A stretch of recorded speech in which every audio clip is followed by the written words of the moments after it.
Bonjour à tous, bienvenue dans un nouvel épisode de Maléa. Aujourd'hui, je reçois un très bon ami.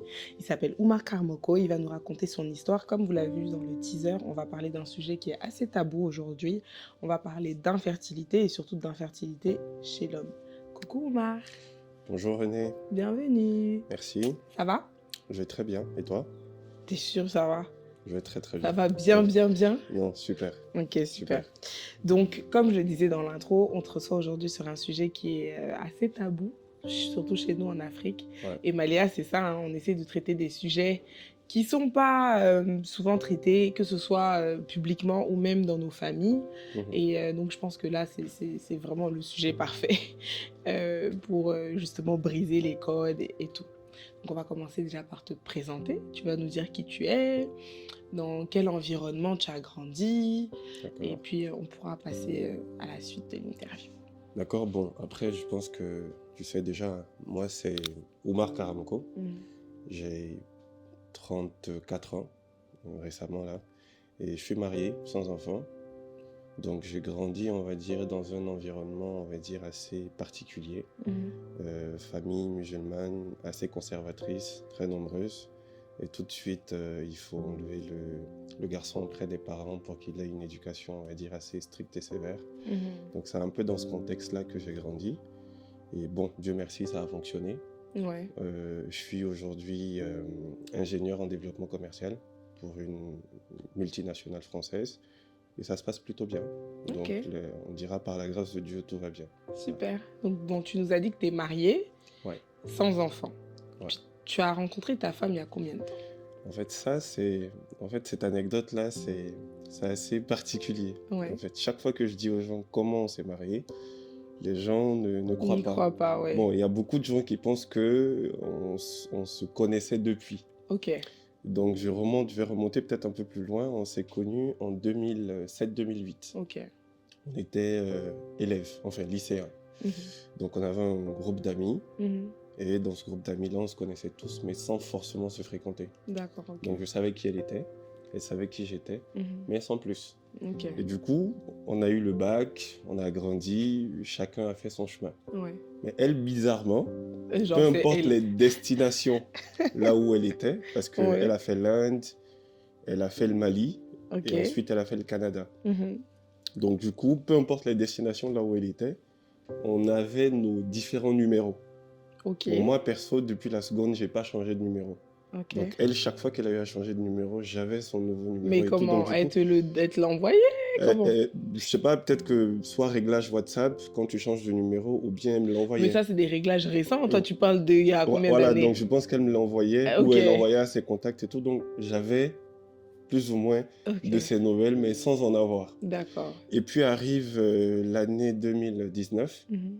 Enfin, mes parents me mettaient, on va dire, énormément de pression pour que je puisse me marier. Mais on n'avait pas de contact plus que ça. Ok. Donc du coup, je fais ma prière de consultation. Pour le Ouais. coup, ça marche. J'ai dit aux gens. Donc je fais ma prière de consultation. Et juste après la prière de consultation, il y a un nom qui me vient en tête. C'est-à-dire, pour moi, c'était instantané. C'est-à-dire, dans les 20-30 minutes qui ont suivi, c'est Tu ce pensais à nom-là elle. qui résonnait dans ma tête. Ok. Donc, je lui envoie un message. On était en plein mois de Ramadan, nuit de destin. Donc, on Oh. commence à chatter. Elle me raconte un peu ses difficultés, ses peines, machin chose et tout. Et au bout de 2 jours, je lui dis, écoute, tu penses quoi du mariage? Parce que voilà et tout. Moi, voilà ce que je recherche. Ok. Et je veux bien te marier si tu veux. Elle me dit, mais si tu es sérieux, Ouais. va voir ma mère, voici son numéro, et puis fais ce qu'il faut. D'accord. Donc, bon, elle était très ouverte Et à ça. voilà, et du Mhm. coup, vu qu'il y avait un férié, bah, je suis allé rencontrer sa maman. On a discuté, le courant est tout de suite très bien passé. Ok. Le week-end qui a suivi, j'ai rencontré toute sa famille, pour le coup, famille très nombreuse. Ok. J'ai rencontré la famille de sa maman et la famille de son papa. Et j'ai informé mes parents. Le mois qui a suivi, elle a sauté dans le premier avion, on a fait le mariage. Le mariage religieux. Le mariage religieux, c'était en août 2019. Ok. Et D'accord. Donc, tout est depuis allé lors, très, très vite. tout est allé très très vite. Et depuis lors, on va dire, c'est comme une espèce d'âme sœur. On est Oh. complémentaires Ok. et on s'entend très bien.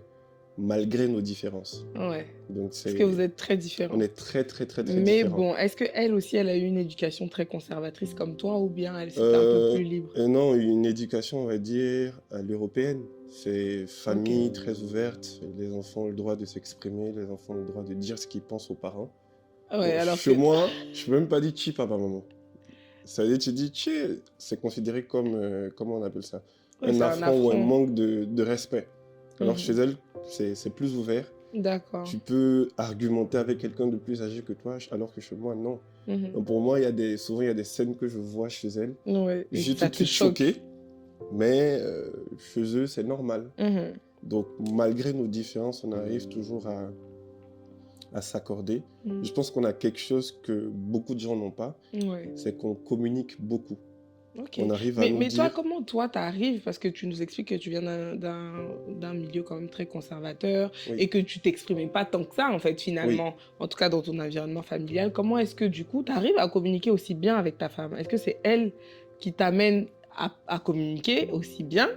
Ou est-ce que, bon, c'est quelque chose que tu as développé autrement? Comment ça se fait?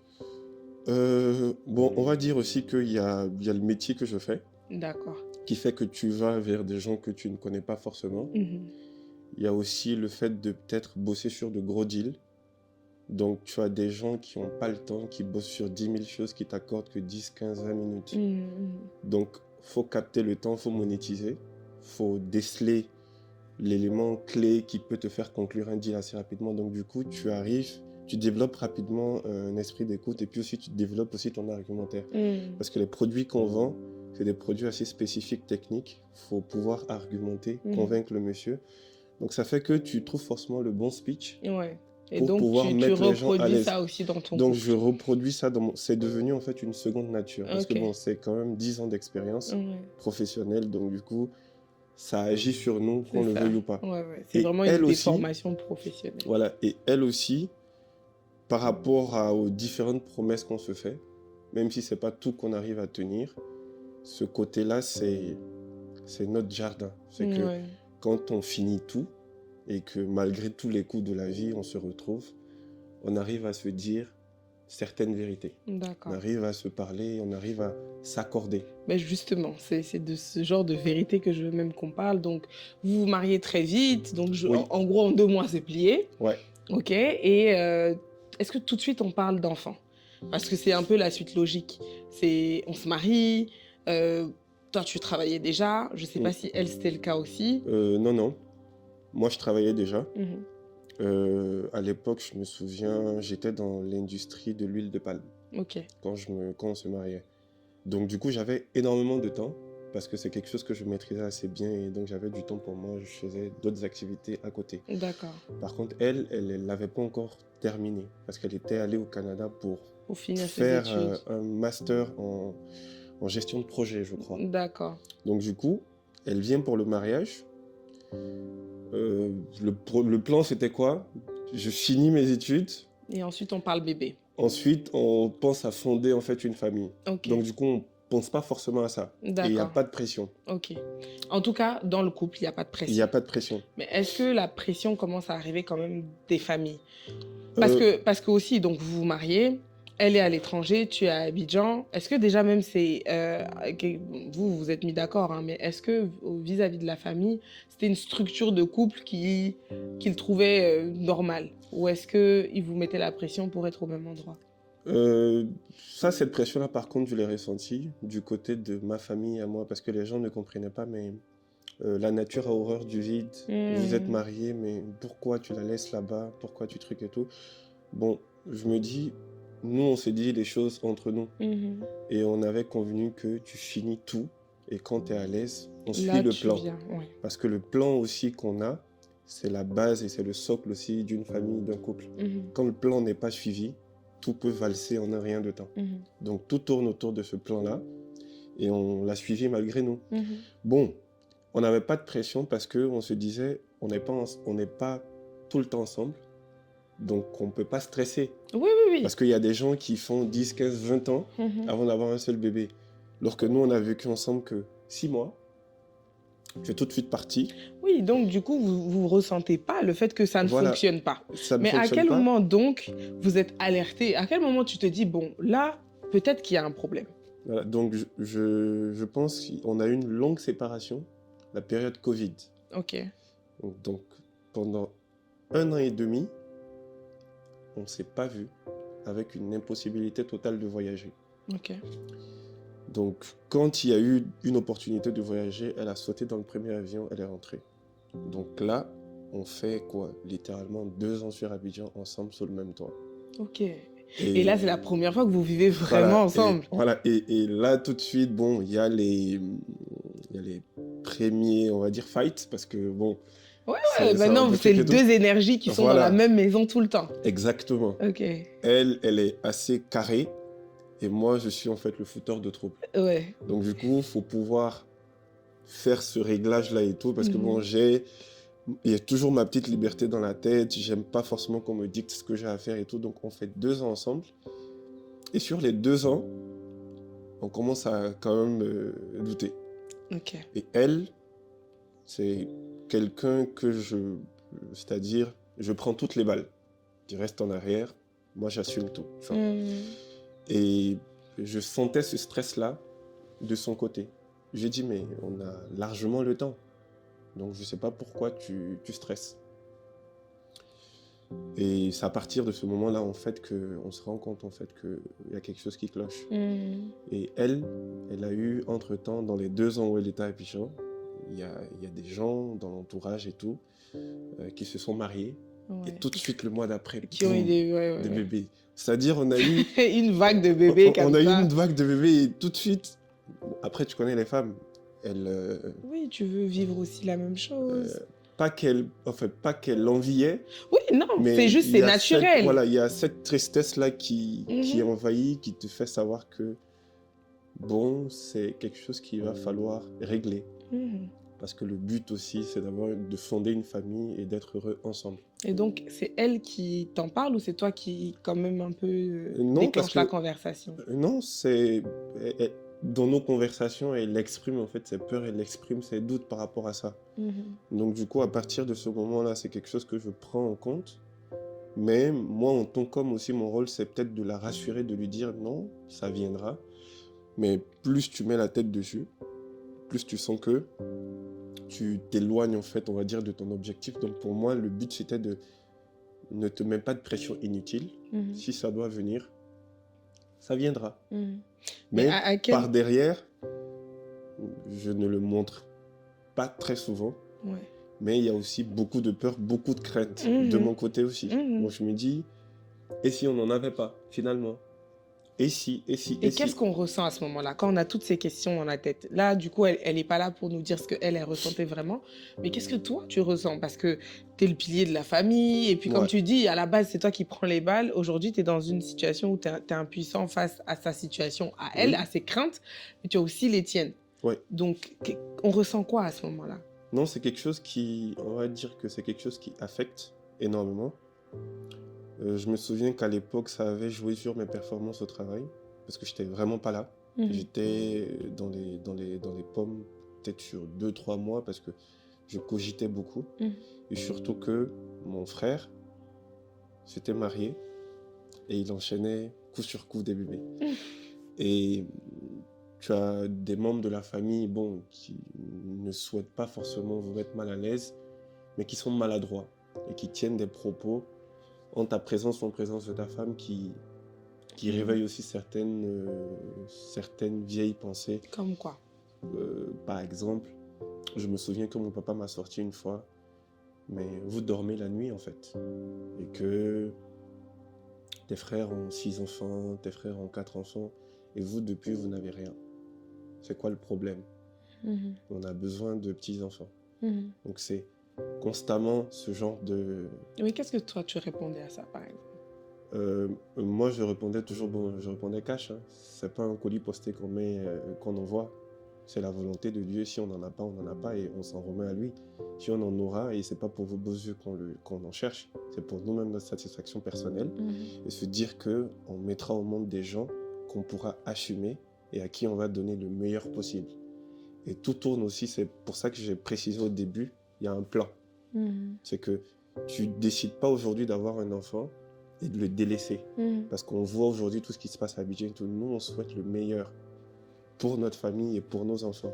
Et le meilleur, c'est quoi? C'est l'éducation, la religion et tout ce qui est, comment on appelle ça? Intégrité, ce genre de choses. C'est tout ça qu'on prend en compte. Et on se dit qu'on a la capacité de transmettre ça. Mais pourquoi est-ce que Dieu ne nous fait pas peut-être grâce de ces enfants-là? Ouais. Mais à quel moment donc vous commencez à vous diriger vers la médecine? Parce qu'au départ, on se dit, bon, c'est la volonté de Dieu, mais à Ouais. un moment, on se dit, bah, il y a peut-être un vrai problème médical. Ouais. À quel moment vous vous dites, bon, on va aller voir quand même? Je pense que ça vient du fait qu'elle en a parlé à une de ses copines qui nous a recommandé, est-ce que j'ai le droit de dire le nom du médecin? Bon, Ouais. un nous a médecin, un voilà, gynécologue. elle nous a recommandé un médecin Mhm. au Vallon Mhm. qui nous donne rendez-vous à tous les deux. Donc on part et il nous donne une pile d'examens à faire. Elle, surtout de son côté, il y avait vraiment une pile d'examens et moi j'avais quoi? 2 examens. Et bon, j'avoue, de mon côté, c'était dégradant pour moi. Pourquoi? C'était quoi la procédure? Tu dois faire un examen de quoi? Prélèvement de spermatozoïdes. Donc, ils te font un prélèvement de spermatozoïdes, je crois, et il y a 2 examens qui se font à partir du même prélèvement.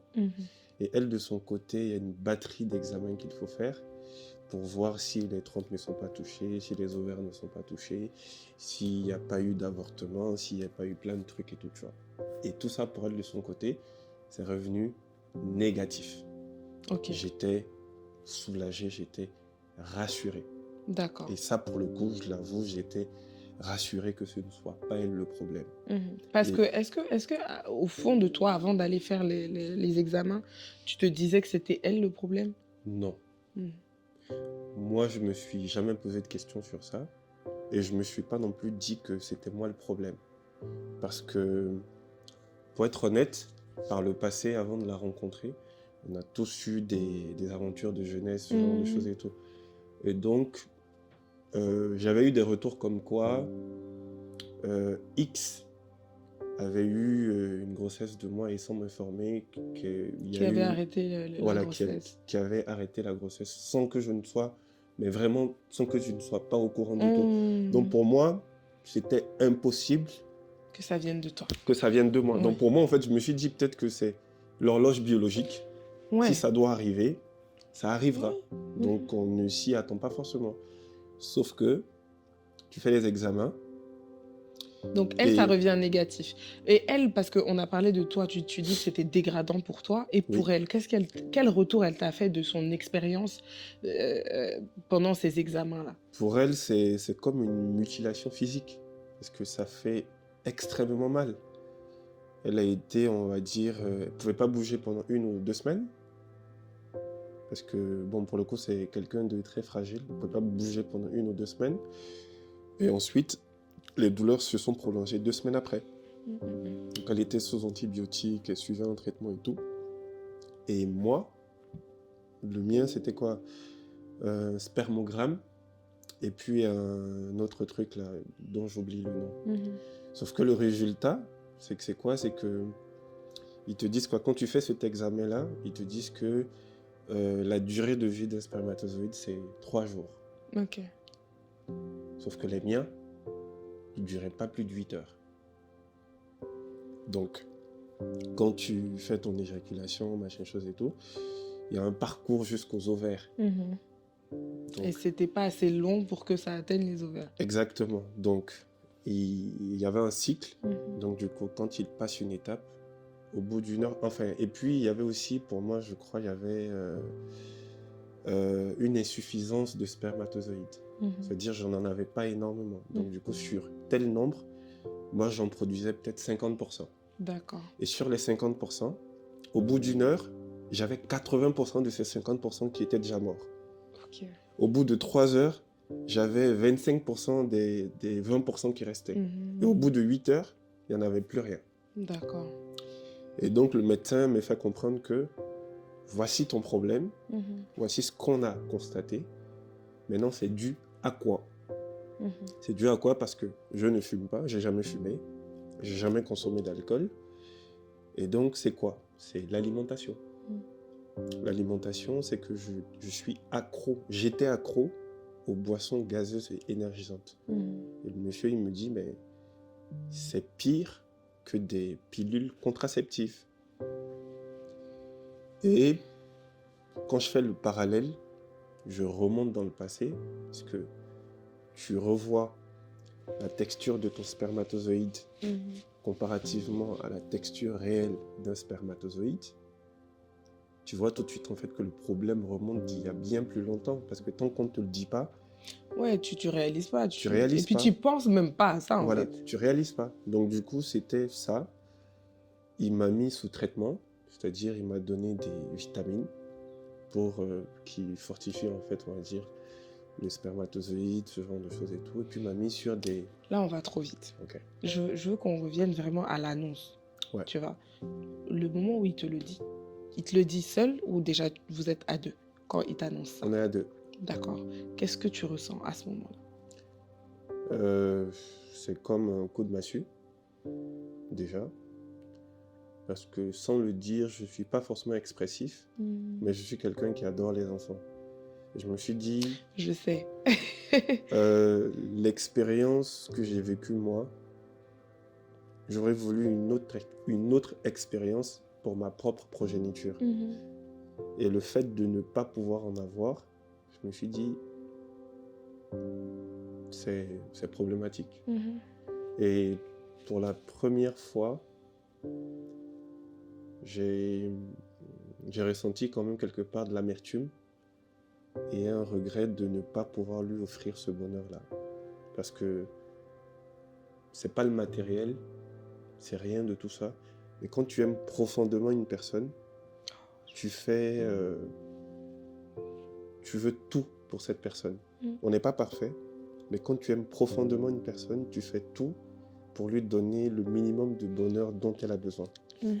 Et sur ce côté-là, pour la première fois, j'ai senti qu'il y avait quelque part un échec. Donc, je me dis, c'est quelque chose peut-être que si j'avais su, ou si on avait reçu une éducation par rapport à ça, j'aurais adapté mon alimentation en conséquence. Bon, après, c'est la vie, c'est comme ça. Récemment, j'ai fait de nouveaux examens. Je dois faire de nouveaux examens parce qu'on se retrouve bientôt. Bon, je ne veux pas me mettre de pression. Je repousse sans cesse parce que je ne sais pas ça sera quoi le verdict, quels seront encore les traitements qu'ils vont me demander de prendre. Et les traitements, c'est lourd. Mais est-ce que ce sont des traitements qui sont coûteux? Oui, quand même. Coûteux. Parce que je veux aussi que, tu vois, on puisse expliquer aux gens le fait que, bon, déjà, ce qui est vraiment à applaudir et à louer, c'est le fait que tu assumes que tu puisses être là aujourd'hui, que tu nous en parles ouvertement, que tu nous expliques en détail comment est-ce que tu as appris ça émotionnellement, qu'est-ce que ça a créé chez toi. Ouais. J'aurais vraiment adoré qu'elle soit là aussi pour qu'on on ait son avis. Forcément, je pense qu'elle a partagé certaines choses avec toi, mais les gens doivent aussi comprendre que il y a tout un processus après derrière où si on veut vraiment réussir, parce que la chance que tu as aussi, c'est ce qu'on ne dit pas, mais la chance que tu as, c'est qu'on te dit qu'il y a encore possibilité. Oui. Il y a traitement possible. Il y a des gens qui n'ont même pas ça. Non, il y a la possibilité, mais il y a l'horloge aussi biologique qui est là. Parce que arrivé à un certain âge, même si vous avez un enfant, c'est problématique. Ça peut être un légume que vous avez à la place d'un enfant. C'est-à-dire il peut sortir trisomique parce que la femme n'a pas forcément toute la force nécessaire pour donner un enfant qui est en bonne santé. Donc, et vous avez le même âge, hein? Non, on a 2 ans de différence. Okay. On a 2 ans de différence, mais donc c'est problématique aussi. Donc du coup, ça te rajoute une pression supplémentaire. Et est-ce que c'est quelque chose que vous avez communiqué à vos familles? Non. Moi, excepté ma sœur, parce que ma sœur, c'est comme ma mère. On a pratiquement 15 ou 18 ans de différence. Et ma maman n'était jamais là, donc c'est, on va dire, un peu elle qui a fait mon éducation. Donc je me confie beaucoup à elle sur des sujets qui me tracassent. Donc elle aussi, elle est dans le même cas. elle s'est mariée. Malheureusement, elle n'a pas eu d'enfant. Bon, on est une famille de 6. Sur 6, Vous êtes deux. on est 2 qui avons ce problème. D'accord. Donc je me dis, tout de suite, c'est la personne qui me comprend le mieux, à qui je peux expliquer ça. T'en as pas parlé à des amis, à d'autres hommes? Non, parce que, on va dire, la mentalité ici en Côte d'Ivoire est très reculée. Les gens ne comprennent pas forcément et ils n'acceptent pas forcément qu'un couple puisse avoir ou ne pas avoir d'enfants. Donc pour moi, et puis aussi pour moi, je me dis, tout ce qui concerne ma vie de couple, ma famille, reste pour ma famille. Je ne m'étale pas sur ces sujets-là dehors. C'est qu'aujourd'hui, maintenant, tout le monde saura. Non, tout le monde saura, mais je veux dire que c'est un sujet, je dirais, qui... C'est plus aussi tabou que ça. Mais quand quelqu'un me demande pourquoi tu n'as pas d'enfant, pourquoi ceci, Oui, pourquoi tu vas cela, pas t'étaler sur les raisons. non, je ne dirais pas qu'il y a X, Y, Z, non. C'est pas... Moi, je me souviens, parce que tu m'en as parlé avant, c'est pour ça que j'ai pensé à toi pour cet épisode de Maléa. Et je sais que c'était quelque temps après le résultat. Ouais. Et je me souviens, on était dans la voiture quand tu m'en as parlé. Et j'ai trouvé ça tellement... Déjà, je me suis sentie très spéciale que tu m'en parles. Ouais. Parce que je me suis dit que ça veut dire que quand même, j'apporte ce côté safe là. Et je t'avoue que j'ai pas su... Je sais plus exactement ce que je t'ai dit. Je pense que j'ai essayé d'être joviale comme d'habitude. Mais je te dis la vérité, hein, vraiment, je me suis dit, mais elle a vraiment beaucoup de chance d'avoir quelqu'un comme toi. Parce que t'aurais pu, on a vraiment vu ça dans beaucoup de cas, des hommes qui n'auraient même déjà jamais accepté d'aller faire cet examen, qui auraient peut-être acculé leur femme en se disant c'est toi le problème, trouve une solution. Tu vois, donc j'ai été très très fière de toi déjà, que tu sois allée jusqu'au bout. Et j'étais très émue, je voulais pas te le montrer, donc j'étais là à rire. Bon là, aujourd'hui, j'ai pas pu me retenir. Mais voilà, c'est quelque chose, je tenais à ce qu'on en parle publiquement parce que on n'en parle pas assez. Et ça montre à quel point il est important dans un couple que l'homme tienne sa place. Et tenir sa place, c'est pas juste provide, c'est pas juste se rapporter le pain à la maison, c'est pas juste être la figure dure et voilà, c'est aussi pouvoir être vulnérable, c'est accompagner sa femme dans ses challenges et c'est aussi savoir reconnaître que parfois, ouais, c'est à toi d'accepter que tu peux avoir des problèmes médicaux et là, c'est à elle de te soutenir. Et les rôles se renversent un petit peu selon les codes de notre société, tu vois. Donc, en tout cas, vraiment, moi, je suis très fière de toi. Je suis très contente que tu aies accepté de venir en parler ici. Et voilà, je veux que tu puisses être toi-même en toutes circonstances. Et ça, c'est ton histoire. Et c'est une histoire qui mérite d'être racontée. Et je veux connaître vraiment ton état d'esprit actuel. Genre vraiment, où est-ce que tu en es? Comme tu dis, vous devez vous revoir bientôt. Tu vas devoir sûrement repasser par cette... Dans un mois, précisément. Voilà, repasser par ce processus-là. Je sais que tu cogites beaucoup, forcément. Mais à l'issue des résultats, bon, tu sauras si ça s'est amélioré ou non. Est-ce que vous avez pensé à d'autres alternatives, peut-être à l'adoption, ou est-ce que c'est quelque chose où vous vous dites, bon, on essaye jusqu'au bout et si on n'y arrive pas, on n'aura pas d'enfant et puis c'est tout?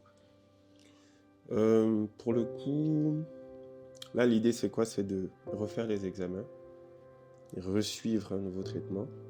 Parce que bon, après l'autre traitement, j'avais senti quand même quelques améliorations. Donc j'ai dit, pour moi, c'est-à-dire fonctionner totalement à l'eau, refaire un nouveau traitement, changer l'alimentation, et puis voir à la suite ce que ça va donner quand on se rencontre.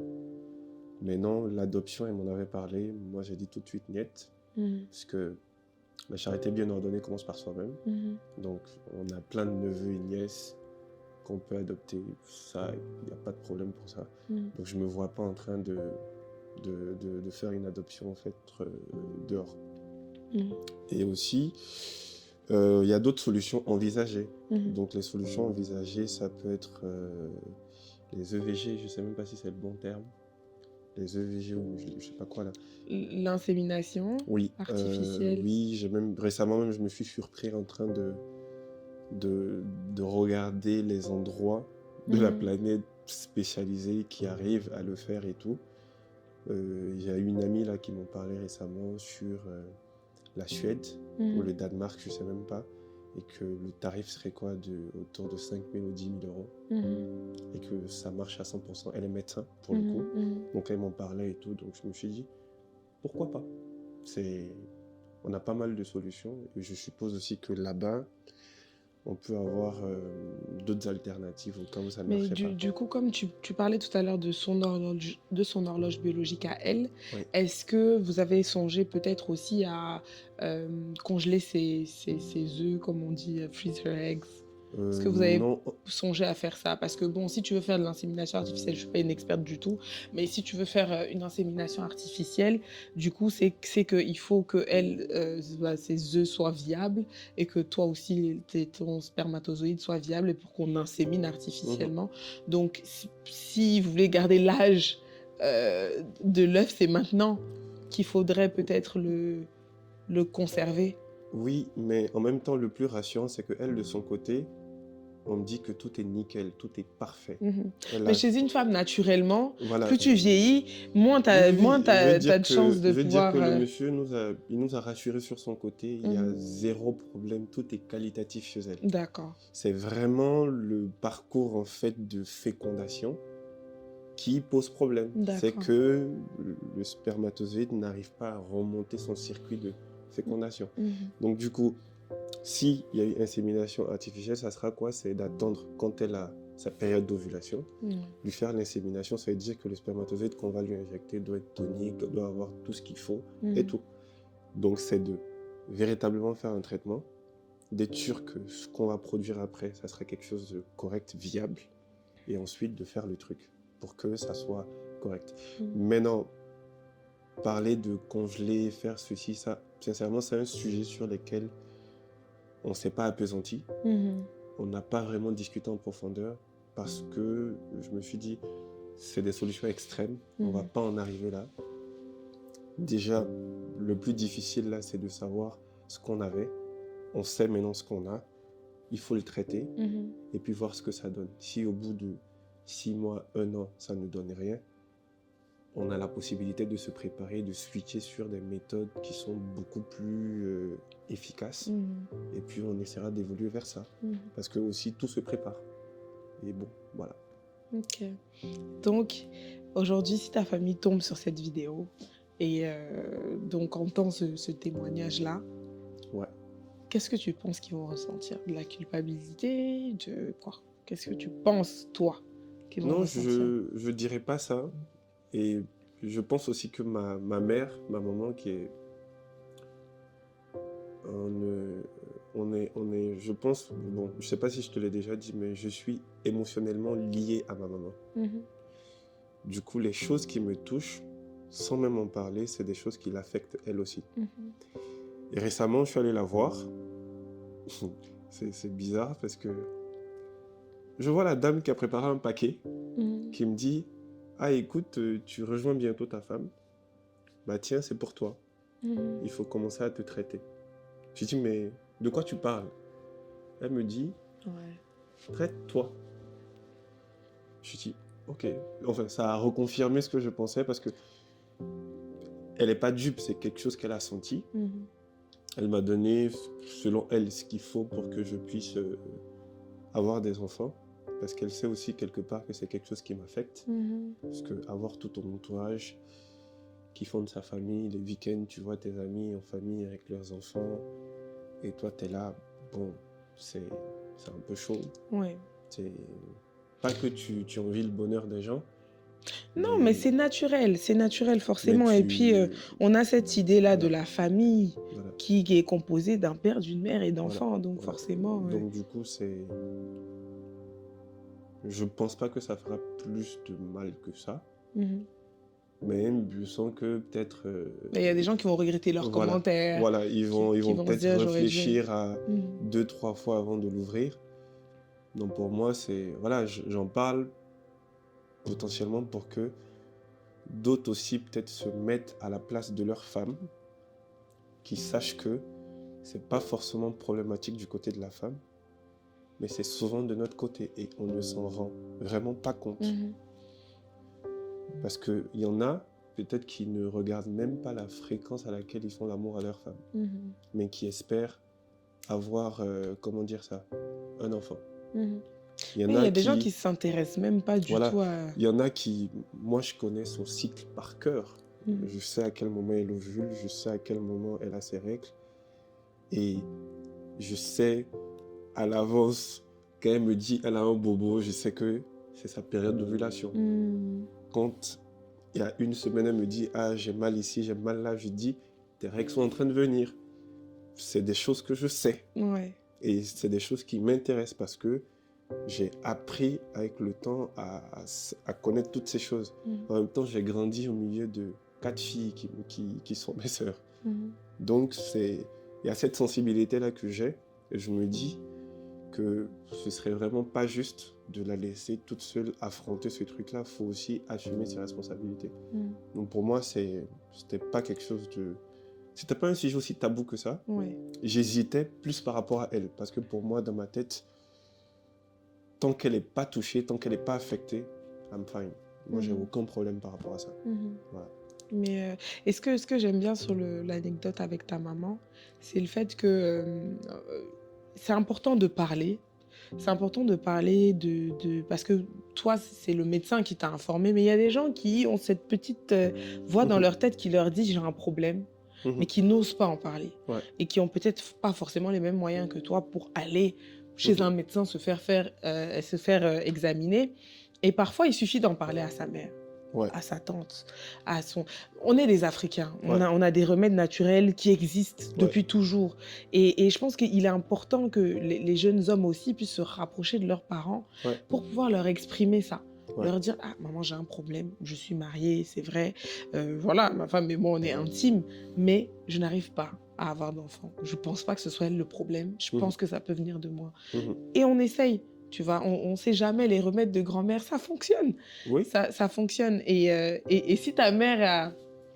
C'est parce que ta mère a, comme tu dis, ce lien émotionnel avec toi. Il y a des parents qui se disent juste que oh, tout va bien, ou bien qui mettent tout de suite la faute sur la femme. Ouais. Donc, ils vont jamais remettre leur fils en question. Donc, voilà, je trouve ça vraiment important que tu sois assis ici aujourd'hui avec moi. Je ne sais pas si tu as un mot à dire aux personnes qui nous regardent. Quel dernier mot, quel conseil tu veux donner à tes frères, tes jeunes frères qui traversent peut-être cette situation aussi? Non, d'abord, je voudrais revenir. Je pense que tu as posé une question à laquelle je n'avais pas répondu. Ouais. Les coûts de traitement. Oui, les coûts de traitement. Déjà, ce n'est pas couvert par les assurances. Okay. Parce que moi, j'ai la chance d'être couvert à 100%. Mais pour le coup, ça, là, j'ai senti ça passer. Ouais. Déjà, moi, de mon côté, mes examens m'ont coûté, je crois, dans les 150 000. Okay. Et elle, de son côté, on était littéralement à 200-300 000 pour ses examens. Donc, ça coûte excessivement cher. Ça compte, ça prend et pas en rien compte que le les traitement. examens. Ouais. Maintenant, ensuite, il y a les traitements. Déjà, mon traitement à moi, on était autour de quoi? Sur un traitement sur 1 mois ou 2 mois, tu en as pour quoi? À peu près dans les 60-80 000 Okay. par mois. Par mois. Et pour la femme, j'ai pas le détail, mais c'est des choses qui coûtent extrêmement cher. Maintenant, pour tout ce qui est, parce qu'aussi on s'était renseigné à la clinique Procréa pour tout ce qui est insémination, le processus et tout, on a vu aussi que c'était pas couvert et que ça coûtait excessivement cher. Donc, à défaut, il y a les recettes de grand-mère, comme tu dis, il y a des tisanes, il y a des infusions qui permettent, on va dire, de déboucher les trompes, de nettoyer les ovaires, je sais pas quoi, c'est quoi l'expression, qui aussi permettent aussi de vitaliser le spermatozoïde. Il y a plein de choses qu'ils nous donnent qui semblent fonctionner pour d'autres personnes. Voilà. Donc pour moi, c'est ça, quoi. Et je me dis, le problème n'est pas de d'être malade. Mais le problème, c'est d'accepter le fait qu'on soit malade. Enfin, ce n'est pas une maladie en soi, d'accepter qu'on a un dysfonctionnement et de pouvoir le régler. Qu'est-ce qu'on fait pour le régler? C'est de prendre conscience, de régler son alimentation, de suivre le traitement comme il faut et de faire concrètement tout pour que ça puisse marcher. Mais surtout aussi de protéger sa femme. Surtout protéger sa femme parce que on ne sait pas forcément quel est l'impact psychologique que ça a sur une femme, le fait de ne pas pouvoir avoir d'enfant propre à soi. Mais ce que je trouve quand même bien, c'est qu'à aucun moment, ça a été quand même une cause de conflit entre vous. Parce que ça sépare beaucoup de couples. Hein. Oui, Ça sépare beaucoup de couples. oui, sauf que c'est une expérience que j'avais déjà vécue. Enfin, quand je dis vécue, de par le biais de ma sœur, qui n'a malheureusement pas eu d'enfant, et dont le mari, et bon, peut-être si elle regarde la vidéo qu'elle m'excuse, mais dont le mari refusait catégoriquement d'aller à l'hôpital pour se faire checker. Elle a fait tous les examens, elle a fait tous les trucs et tout. Ils ont dit, bon, voilà, il y a une possibilité. Toujours une possibilité. Sauf que le monsieur, bon, ils sont d'un certain âge, ça se comprend, tu vois. Et ils sont à l'étranger, mais ils ont gardé encore la mentalité africaine et tout. Donc du coup, j'ai observé tout ça de loin. Je dis, non, je ne peux pas forcément reproduire la même chose à quelqu'un que j'aime ou à quelqu'un que je prétends aimer. Je dis, c'est pas possible. Donc du coup, par rapport à ça, ça n'a jamais été source de conflit, déjà. Et je lui ai dit, on ne s'est pas mariés parce qu'on voulait des enfants. On s'est mariés d'abord parce que tous les deux, on avait un idéal. Et cet idéal-là, on continue de le vivre. Les enfants, c'est un bonus. Ça permet d'amplifier, d'embellir la chose. Parce qu'aujourd'hui, on veut tous des enfants. Mais ton enfant aussi peut être une source de problème. Ouais. Tu peux avoir un enfant en mauvaise santé et tu seras malheureux comme si tu n'en avais pas. Tu peux avoir un enfant alcoolique, tu peux avoir un enfant drogué. Comment tu réagis par rapport à ça? C'est pire. Ou tu peux avoir un enfant qui est malade. Ça agit aussi. Il dit peut-être que, comme Dieu le dit, il ne nous met aucune charge supérieure à ce qu'on peut supporter. À ce qu'on peut supporter. Donc si on n'en a pas, pour le moment, indépendamment du fait qu'il y a un dysfonctionnement de mon côté, c'est peut-être parce que quelque part, c'est pas encore le moment. Moi, je relativise en toute chose. Et tout ce qui m'arrive, je me dis, c'est formateur. Demain, tu verras peut-être que tu n'as pas eu ça, peut-être parce que on t'a prévu quelque chose d'autre de bien arrivait. Et je ne me mets aucune pression par rapport à ça. Je vais faire ce qu'il faut pour elle, pour nous, mais ça ne sera pas ça la cause d'une rupture, d'une dispute. Non, parce qu'il y a des choses bien plus importantes. Il y a, la vie mérite d'être vécue. Et moi, je dis toujours, je pense que je ne suis pas le musulman parfait. Et ma vie, je veux me rapprocher de Dieu parce que j'ai vécu récemment beaucoup d'événements tragiques qui m'ont fait me dire que tout ne se résume pas à ça. C'est des ornements, comme Dieu le dit si bien, qu'il a mis à notre disposition sur terre.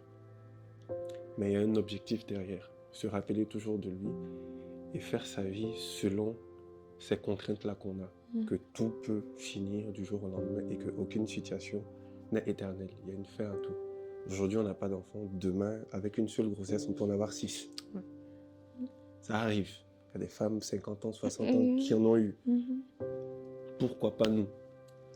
En tout cas, j'admire ton optimisme. Il n'est jamais trop tard. Enfin, comme mon patron me dit toujours, tu es trop optimiste. Non, mais c'est bien. Mais c'est vrai que tu es trop optimiste. Mais sur ça, c'est une bonne chose. Parce que moi-même, je passe mon temps à te dire, mais toi, il a toujours une solution à tout. À chaque fois que tu lui dis qu'il y a un problème, oh non, on peut régler.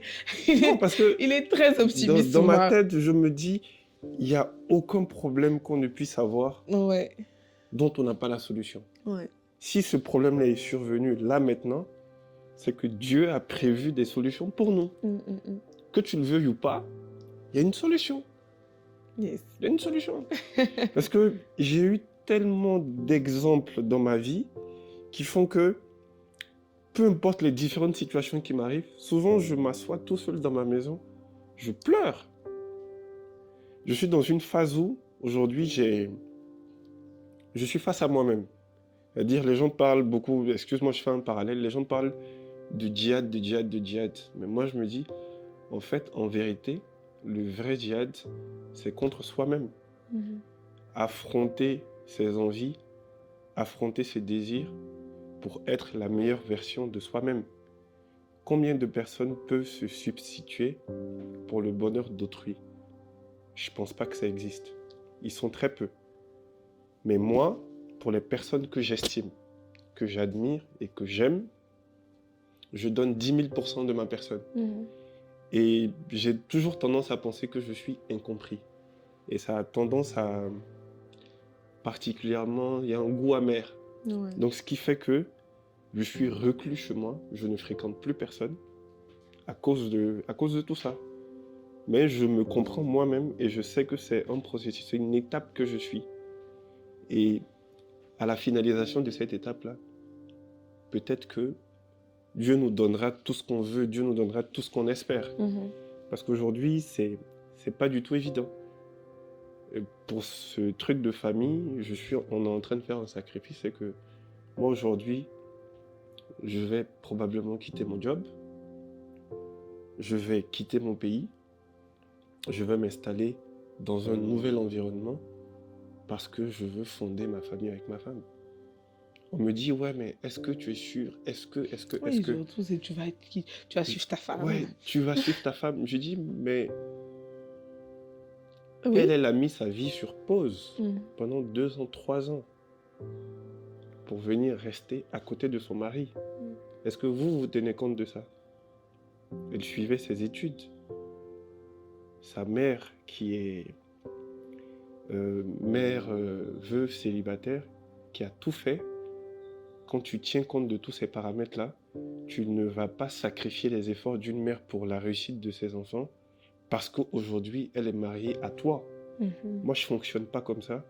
Je tiens compte de tous les paramètres et on additionne tout ça et ça nous donne notre expérience personnelle à nous, qu'on vit. Donc, pour moi, c'est ça, s'assumer déjà, accepter le fait que c'est pas forcément la femme le problème et que ça peut venir aussi de l'homme. Et puis faire ce qu'il faut, relativiser. Ne pas avoir d'enfant, c'est pas une fatalité. On va pas mourir si on n'a pas d'enfant. Mhm. Le problème, c'est qu'est-ce qui en découle après. Mhm. Est-ce qu'on se supporte mutuellement? Est-ce qu'il y a un suivi psychologique derrière? Est-ce qu'on arrive à communiquer? C'est ça le vrai problème. Et s'il n'y a pas ça, je pense pas que ça aille dans le couple. Et je plains surtout les gens qui se séparent parce qu'ils n'ont pas d'enfants. Je trouve ça con. Excuse-moi le terme, mais je trouve ça pas très intelligent. Parce qu'à la base, c'est la personne qui t'a plu. C'est pas les nombreux enfants, quand on parle du loup, c'est pas les nombreux enfants que la personne va nous donner qui font que on se marie. Non, c'est un projet qu'on épouse, c'est une personne, c'est une âme qu'on épouse. Et c'est ça qui fait que le couple tient. Et c'est ça qui fait qu'on arrive à se battre, à se lever tous les matins pour aller contre tout et n'importe quoi. Alors là, Donc pour moi, c'est ça. Je pense que ça, c'était les meilleurs derniers mots qu'on pouvait avoir. Voilà. En tout cas, c'est beau, ça donne envie de lever nous aussi, parce que vraiment, votre amour est inspirant. C'est vraiment inspirant. Merci Oumar, merci d'avoir accepté de venir t'asseoir sur mon canapé et me raconter ta vie. Alors que tu la racontes jamais. Ouais. Merci beaucoup. Merci à vous tous d'avoir regardé ce nouvel épisode de Maléa. J'espère que vous allez commenter, liker, partager. Si jamais vous partagez également la même expérience qu'Oumar et que vous avez connu ça, n'hésitez pas aussi à nous en parler. On a notre adresse mail contact@maleapodcast.com qui est disponible pour tous vos témoignages. Vous pouvez aussi m'envoyer des messages sur ma page personnelle.